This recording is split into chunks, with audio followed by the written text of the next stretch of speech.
मदद भी कैंसर से पीड़ित।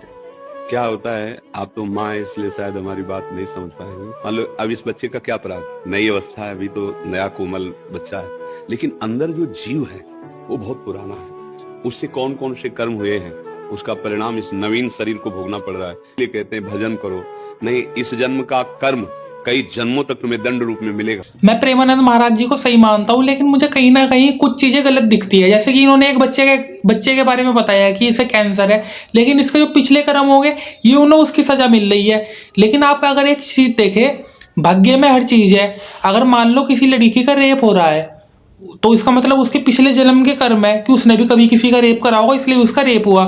तो फिर जो रेप करने वाला इंसान है, जो रेप उसका कर रहा है, तो फिर उसका अगले जन्म में रेप होएगा।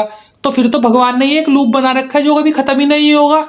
तो ये तो यार मुझे चीज समझ नहीं आती। इलॉजिकल लगता है कि अगर कोई रेप कर रहा है और जिसका रेप हो रहा है वो पिछले जन्म की उसकी कोई करतूत है, उसका इसलिए रेप हो रहा है। अरे उसकी इसलिए भाग्य में लिखा है, इसका भाग्य से कुछ लेना देना नहीं है। जो रेप कर रहा है उसकी गलत सोच है। अगर किसी को कैंसर हुआ है तो उसकी वो बीमारी है, कुछ इसका मेरे हिसाब से तो मानना नहीं है। क्योंकि जिस जन्म के बारे में तुमने कभी देखा नहीं है उसके बारे में बोल रहे हो कि ये पिछले जन्म की कोई चीज है। ये अपनी कमेंट में राय देना मत भूलना।